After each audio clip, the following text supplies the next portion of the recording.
So I'd like to start by saying thank you. You know, what's amazing about this organization is that everybody in here is a volunteer. So let's take 2 minutes and give them a big round of applause for all of the work that they've done, right? And it's their passion for the community, it's the passion for tribes, it's the passion for changing the paradigm of what exists today, which is why they've done what they've done. And Godfrey and I were just talking about the fact that our company was founded on that philosophy 23 years ago. Everything that we've done, how we started our company was about rural, and Godfrey started his company 23 years ago at the same time. So we share a lot of those same philosophies, and that's why it's so easy for us as an organization to say, how do we help? How do we help? How do we help? Because it's what we've been doing for over 2 decades. And it's all around helping all of you be wildly successful in your communities and changing the paradigm. You know, and look, as we went through COVID, we all saw some pretty horrific things. And the big things that we saw, that was the digital divide got actually larger. It didn't get smaller, it got larger. And the reason why, and this is a story from where I live, I'm a Canadian, and I live up in Ontario, and this story basically talks about a tribe where the children didn't have access to technology, and they actually had to use a fax machine to send in their work. A fax machine. Now, when I came out of university in 1992, because I'm old, I sold fax machines. Those kids probably didn't even know what it was when they had to actually do their homework during COVID because they couldn't get access. And this is really the story of what's happened. Whether you're poor or wealthy, it actually wasn't about whether or not you could afford broadband. It was about whether or not you had access to it. And there's more stories than I can count about kids who were stuck in the parking lot of a Walmart, in a Starbucks, or at a McDonald's to do their homework. On what planet is that right? It just isn't. It just isn't. And in the end, this is what you're going to solve. You're going to solve the fact that actually these children are going to have access to it regardless of their financial situation so that they can learn, they can grow. And this is why we're so committed to what you're doing. And again, why we've been so committed to it for 23 years. But to understand how we got here, we really need to look at this industry, the telecom industry. The simple reality is that telecom has been dominated by big telco and cable for decades. And here's the mantra of big cable and telco. They don't care about you. They just don't. It's real simple. You are either profitable or not profitable. So in your tribes, you are chronically underserviced if you even have service. And if you do get service, I had one tribe member actually tell me yesterday that the cost for their tribe office was for DSL $6,000 a month. $6,000 a month for DSL, and when they asked that large telco to actually provide them with a proper level of service into their environment, what'd they get? No, because you don't have a choice. And so, and this has been going on for decades. And then what happened was the entire industry, all the vendors out there, what do? They serve the big logos. Let's be really clear. They build all their technology so that the big companies, AT&T, Comcast, Charter, can buy shed loads of their product. And what's the problem with that? When you go and build your product for a large company, it means one thing.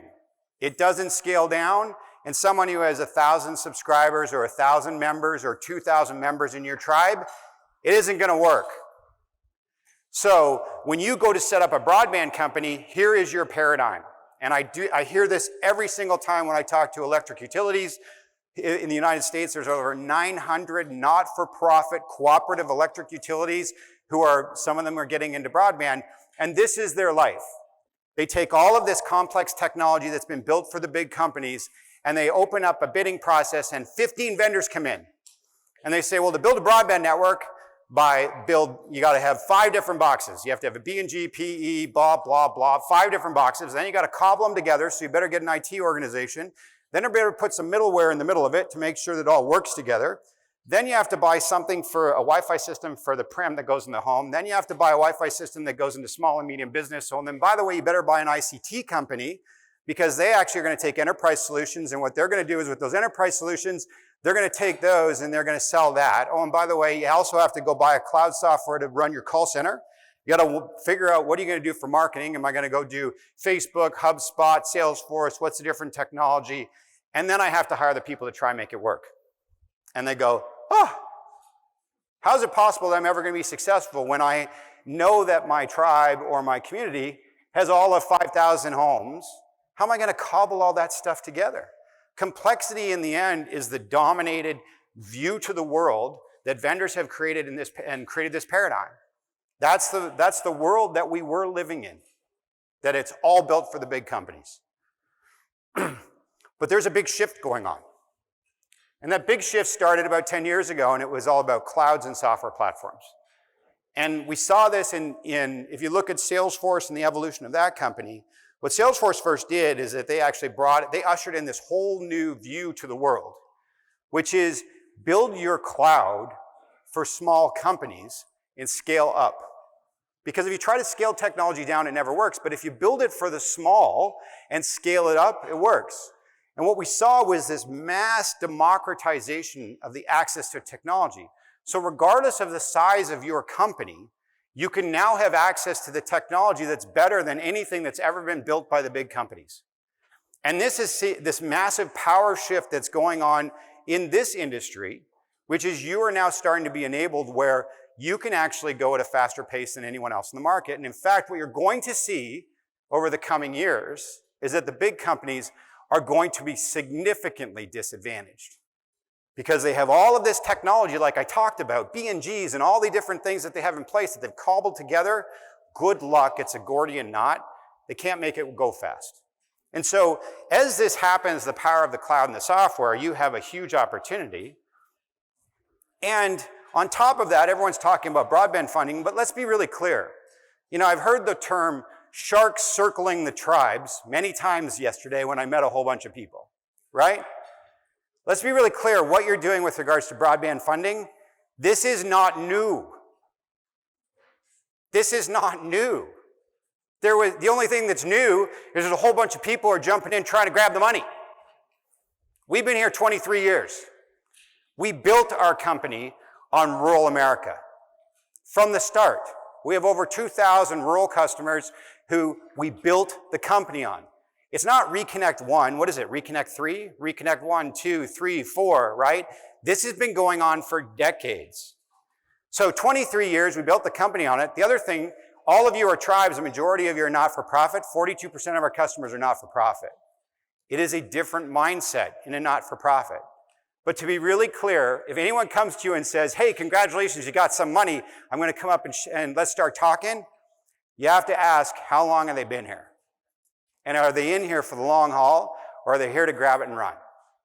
That, I heard actually when the speakers were up here, they were talking about what is the continuity of that organization over the long term. So, just giving you some advice, look at their previous history. It's a good indicator of what's going to happen in the future. And the simple reality is that as a not-for-profit for your tribes, the power of software and clouds gives you an opportunity to completely change the demographics, the opportunity within your tribes.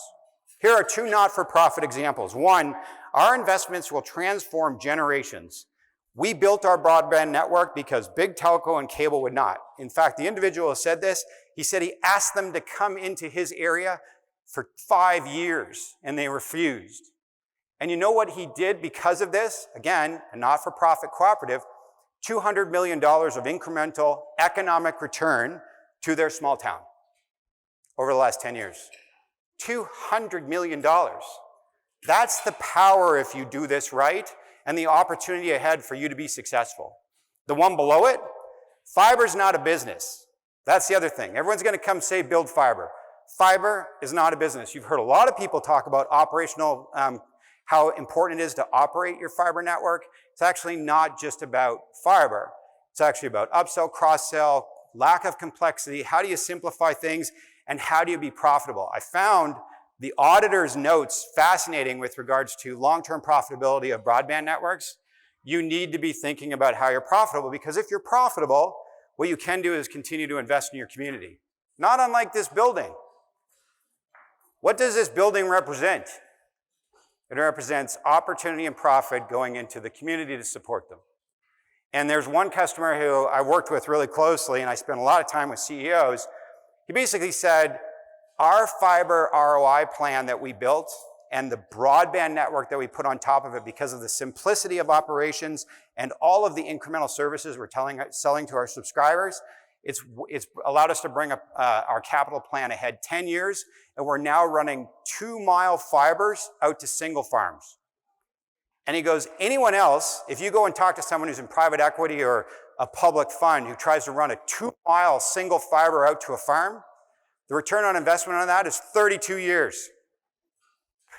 What big company is ever going to do that?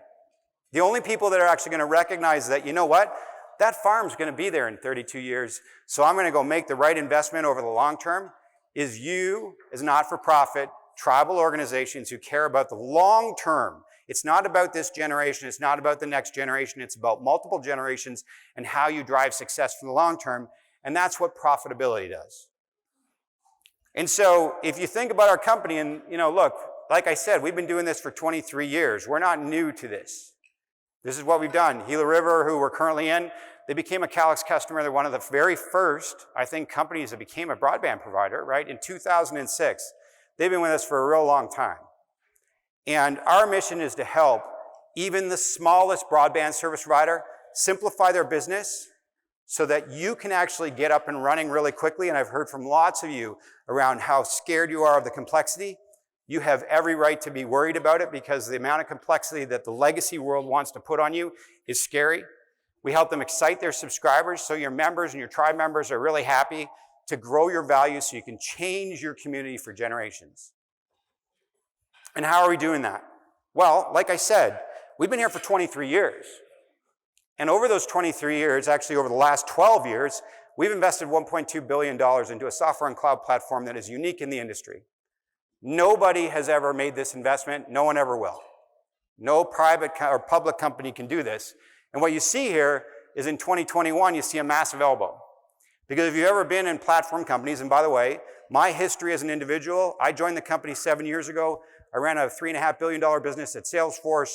Prior to that, I ran a $1 billion business at Bell Canada. Prior to that, I ran organizations in Europe and in North America for Microsoft. And so I know how to scale businesses, and this is what we've done. We made a massive investment in our platforms. Why? Back to the whole disruptive nature of clouds. When you build the platform and make it really simple for even the smallest service provider to be successful, then everything changes. And what does that platform look like? I'm not going to bore you with it. Oops. This is what the platform looks like. Our team can walk you through. It basically, remember how he said, when you go to build a broadband company, your old world used to be, I say, 15 companies come in. I get 5 different boxes to build the network, this, that, other thing, something for the call center, something for marketing, something for this, all that kind of stuff. You know what electric utilities have learned? Then the Calix team comes in and says, we do everything end to end, one platform. You're done. Now, our team can walk you through what that means, but what it means to you is simple. Get to market quick. And here's what simple means. In every situation, we have something called our Leadership Advisory Board, and these are customers who say, you've invested $1.2 billion in this incredible platform. I have problems. I'd really like to help you, or I'd like to help you understand my problems so that we can innovate together. And these customers constantly come to me as the leader in the organization, and we talk about this. What are the challenges you're most concerned about? And so what now I'm going to do is I'm going to explain to you how, in a simple way, we've been able to work with them to drive change. Here's the first one. Customer called me and said, there's a huge issue in our community with regards to teen suicide. Why? Cyberbullying, self-harm, all these different things. And if I'm a parent and I'm trying to resolve this in my community, it's really scary. Because I need to be an IT person, I got to go on the web and there's like 15 different solutions, and then I got to turn it on my laptop and I got to turn it on my kid's phone, all that kind of stuff. It would be really great as a service provider if I could actually go into my community, I could pick something, get it up and running really quick and help them. So what we did was we did a six-month survey, a ton of research, and we decided to partner with a company called Bark. If you go to bark.us, you'll see all what they do. What they do is they basically do social media monitoring. So you have generic parental controls, which are don't go to bad websites. But this actually goes through and monitors the social media of a teenager or your young child and understands everything that they're doing. And there's a video on that website which makes it very clear, which is there's a young boy, his mother sitting beside him, and the young boy, the mother gets some alerts on her phone and it says, bullying and suicide threat. And it starts showing the text threads from the child. And the text threads on the child were, you're a loser, I'm inviting everybody in the class to my party, you can't come, why don't you kill yourself? And that parent would never know something like that's going on. But now the parent is educated. Actually, Bark has all of these therapists and folks who can actually reach out and help people, parents understand, how do I reach that child? And now what you can do is you as a service provider, we actually make this so you can get up and running in about 7 days. Our customer success organization will teach you how to market it to parents, how to partner with the school, how to actually run local events with the different parents and the PTA and help teach them to solve this problem that we all face. And this is something that wouldn't have been possible because if you try to do this in the old world, you take 2 years, try to integrating it into your systems, good luck getting it up and running. You can now have it up and running in 7 days. This is what simple means. But more importantly, this is the power, if you use technology to transform your communities, what you can do. And this came from a customer and we're doing it quickly. Here's another simple one. Remember that kid who's at McDonald's and trying to get broadband? Look, I grew up poor. I actually came from a poor family. I didn't have those kind of things. So I can really relate to this, and I'm personally driven by this. I had another CEO call me 2 years ago, and what he said was, COVID has made it so that child has to go to the Starbucks to actually do their homework. It's wrong. How do we solve it? And so we went down a technology path, and what we realized is that every router that you will deploy into every home and business is actually a small cell. It's actually a small cell tower. And on every router, I'll keep the technology at high level. On every single router, there's 16 networks, wireless networks. 2 of them go to the subscriber, 1 to their home usage, 1 for guest network. The other 14, if you got the right software and the right platform like we do, you can actually turn those into a managed Wi-Fi mesh. And so the first thing that we did was we actually took that mesh, and again, based upon his suggestion, and we partnered with some schools using a standard technology called EduRoam, and we made it so that if I am now that child, and you've given me a Chromebook because my parents can't afford it, I can now wander around town and wherever I can get, someone's got a Wi-Fi signal seeping out of their house or out of the small business, or if you decide to add a couple units and spread them around town, I now have broadband. But more importantly, I'm now securely connecting into that local educational institution. I'm being safe. So for example, it protects them from going to bad websites, bad things like that, but now I have broadband. Even if my parents can't afford it. That's a way you transform your network, your entire world. And in that scenario, 0 incremental CapEx. You have to go deploy a wireless network. You don't have to do all those kind of things. You're taking your existing assets and changing them and making them available to everybody to change your community, right? It's powerful. And again, wasn't our idea. We built the platform, but the best ideas come from people like you because you have problems, you know what you're going through, and you know where you want to drive change. And in this scenario, so educational roaming's one, member roaming's another, but now you can go to police, fire, ambulance and say, hey, would you like access to this? So you don't have to pay Verizon so much on your bill every month, right? Do you want to have events? So if there's a local fair going on, you provide Wi-Fi to everybody. There's all kinds of opportunities for this.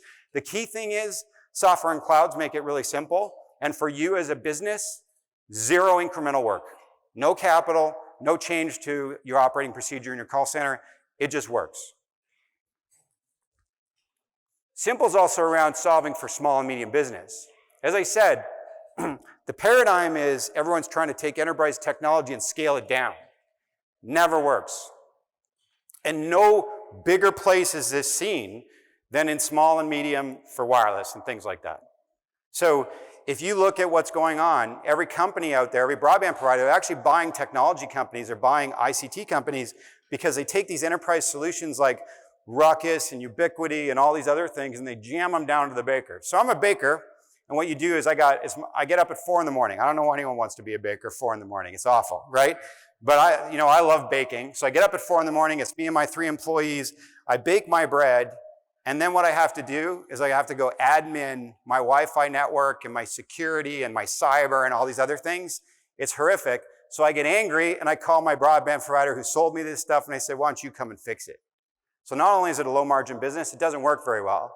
So a customer really challenged us. In fact, they're out there, Nextech. So if you don't know Nextech is actually a cooperative, and they're a big partner of ours, Jimmy and his organization, and he challenged us because he's got a big enterprise organization. He said, I really need a scalable go-to-market for small and medium business. So what we did was we basically built out a managed service with no incremental change to your call center, your marketing, anything that you do day to day. It's actually even the same routers, small, medium, large. Your team has no idea that these things have changed out. And instantaneously now what you can do is give that baker a solution that he or she never, ever has to admin, because you're controlling it from your call center. And for your call center teams, it just looks like the exact same thing that's going on at home. And for you as an organization, you really need to think about this as you set up a broadband company. And the reason why is you do not want to be residential only.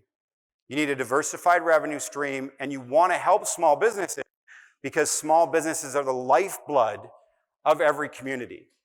They create jobs, they drive profits, and you want to help small businesses thrive in your community and not spend time adminning cybersecurity.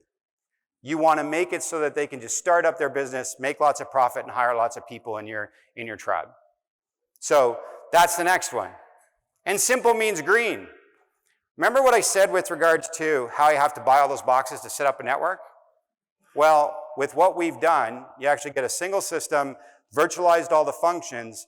It just works out of the box. It's all automated. We will be the first ones in the world to build a truly autonomous network using the AI work that we're doing. But the key thing is, instead of 5 boxes, I've now got one system. I have one team. Everything's automated. And you know what? It's green. And how many of us have had our kids lecture us on we need to be more environmentally friendly? Anyone? Yeah? My kids are talking to me about it all the time. There's a whole generation of kids that are coming up. They care a lot about social issues. They care a lot about the environment. Well, that happens to be 75% more energy efficient, so it's green. But the other thing, as the auditor said, it generates 80% higher revenues. Why? Because you're not adminning 5 boxes. It's just simple math. 5 boxes means 5 people that I got to train to use them versus a single system that's all automated. I make a lot more money. And what does that mean if you're a tribe? That means you can take that money and invest and do that 2-mile fiber run to the farm or to someone up on the mountain so that they can be successful over the long term. You got to change the game. It's not just about fiber. It's about how your business. And last, we were in yesterday speaking to Gila River about some of the challenges that they have. And what our customers are often saying is that I also need to figure out how to do marketing. And it's hard. Because it's hard enough to go build a network, but then also how do I do marketing? And in their case, 40% of their tribal members have access to broadband, but aren't using it. 40%. So what does that mean?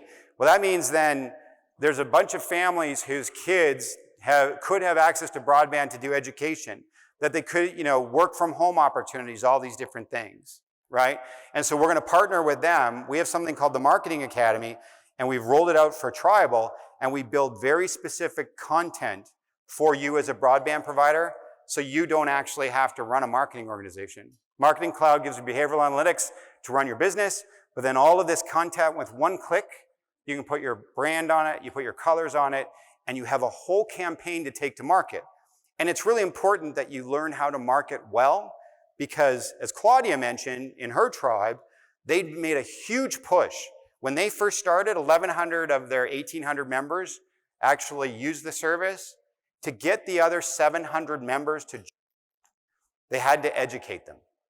And so this is 4,000 pieces of content that you can leverage. Videos, support videos, advertising campaigns, Instagram posts, Facebook posts, all the things that you need to educate your community on why the things that you are doing are so important for them to take advantage of. And then to find opportunities for you to grow your profitability. And just so you know how good this stuff is, actually last week we won an award, a global award for marketing for the best advertising in TV and video, and we were up against companies like Sony PlayStation, Procter & Gamble, and folks like that. And that means that you, with a broadband organization that has a grand total of 2,000 members, are actually better than anything that Comcast, Charter, AT&T, or anyone like that can put in the market, because I'll put my team up against them with you any day of the week. The content's incredible. You know, and the proof's in the pudding, right? Here's Mohawk Networks, whose networks have been with us for over a decade, and if you look at it, they brought broadband to their tribe. They have generated all of this opportunity, which we can talk about at length. They now have 1,700 of their 1,800 members using it to drive economic opportunity. They've done this great network that's really simple. It has a huge ROI, so they continue to invest in the community. And it's little things like, one of the things when they first started is they actually didn't use our clouds to manage how they supported their customers. And by implementing them, what we did was you saw an 80% reduction in truck rolls. And for them, a truck roll, again, I understand all of you. I grew up in rural Alberta. I have lots of customers in Montana and places like that. A truck roll to service a customer is like 2 hours, right? We're not talking Joe's around the corner. So reducing truck rolls by 8% when the truck rolls are 2 hours is a huge opportunity. And all those people, instead of sitting in the truck driving out and then doing 2 calls a day, they're actually now deployed doing other things in the community to make it a better place to live. And the long-term economic impact is I've seen a huge impact on small business, because now that, as we heard the one gentleman who was up here who's from the government organization, he said, we think that tribes have a huge opportunity to bring all of the richness of your culture to communities and to everybody in the world as an economic opportunity, right? And these are examples where they're building out all kinds of small businesses that are wildly successful, that are employing people in their community. Because in the end, it's not about building a broadband network, is it? It isn't. It's about doing things like this to change your community for the long term, to save children, help them get jobs, and help them be successful for generations to come. And so for us, look, as I said, 23 years in this. We've been investing for 23 years. We put $1.2 billion into this platform to make it so that the small and medium service provider can crush the big companies. And if you want stories about how we beat Comcast, Charter, and AT&T in markets, come talk to me. I can give you 100. We do it every single day. And we can help every single one of you, no matter how small you are, do that in your markets and be wildly successful to drive profit. And I know you're thinking to yourself, boy, he talks about profit a lot. And our 42% of cooperatives, they also say the same thing. But they've come to realize that they got to think about profit, because that's how they can reinvest. And you want to have a sustainable asset that allows you to continue to expand in your community and continue to do great things. You're going to offer new services to grow. I talked about Bark and all those other things that we've done that are right out of the box and allow you to support your communities. Our customers, from a satisfaction point of view, if there's a customer with below 50 Net Promoter Score, I'm shocked. And just so you know, those big companies, their Net Promoter Scores are negative or in the single digits. We have one large customer who's again, not-for-profit, 100,000 subscribers. His NPS is 72. That's unheard of. That is cult-like, I love my broadband provider because they're changing my community. And independence. As you think about the complexity of what it'll take for you to build a broadband business, just know that if you buy something that has 10 different vendors, is really complex, you are becoming dependent on them. It is as simple as that, because you got to cobble all those technologies together and hope and pray, as opposed to praying for breakfast or for lunch. You're going to pray that it works and that no one's calling you because something's broken. And that's not what you want. You want your independence. And the reason why you'll be successful with us is because we're investing. Ask people, how big is their customer success organization? Customer success is something myself and a few folks who, when we joined from Salesforce, we brought to Calix. That team will be over 100 people in rural America next year, by this end of this year. It is an army of people. And what is customer success? Just so you understand what that is, that means I don't sell you something and run away. It means that we have a whole bunch of people who don't have a sales quota, their goals are one thing: make you successful. How profitable are you? How are you doing for your rollouts? How's your services going? Are you driving down truck rolls? Are your customers happy? That's what they get paid on every single day. And that's the essence of customer success, is that you really invest to make sure that you're successful for the long term. And as you can see here, we invested in the Broadband Academy. We ran that yesterday. There were a bunch of folks we partnered with to go run through that. That's all about education. And in fact, you can talk to us about it. We rolled this out a couple years ago, and it basically will teach your teams how to run a broadband company. Marketing, operations, networking, all those different components end to end. Because in the end, that's what you need. You need to learn so you can help your local tribal members take these jobs and be wildly successful. I talked about market activation, and the last thing I'm going to talk about is, here's who we are from a company. So I talked about that platform, right? 1.2 billion in, and the reality is I got a ton of smart engineers. And those engineers, if you know engineers, they love to build stuff. And so they would love to build the things that they thought were the best things to build. But the simple reality is all of you are smarter. All of you have problems. All of you know what you need to do. You just need someone to listen. So 5 years ago, we started this up, and we've now started it just for tribes. We have 5 leadership advisory boards. There's a CEO advisory board. There is a operations advisory board. There's a marketing advisory board, a support and call center advisory board, and now there's a tribal advisory board. And these folks, and there's 5 more who we just send invites to, these are the ones that once a quarter we'll get together, we'll talk about everything that our organization is doing, and they will share with us what are the challenges going on in their business, and are we meeting your needs? And in the end, this is why we're successful as a company, because our customers partner with us. And that's what it's got to be about, because together, there really is nothing that we can't do. And so I'm here for the next day. I'm here till on Wednesday too. If anyone has any questions or feedback or things that we can do better as a company, I am all ears. You know, we deeply, deeply appreciate the opportunity to help you change your communities. And I will tell you, you are the #1 recruiting tool that we use as we bring people into our company. We talk about how you are changing communities, how you're changing the lives of children and families and economies in rural America. That's what we talk to all of our new prospective employees with, and that's why they decide to come to Calix instead of going to Google, because of you. And so I can't thank you enough for all the great work that you're doing and for giving us the opportunity to be your partner. It's an amazing opportunity, and we deeply, deeply appreciate it. Thank you very much.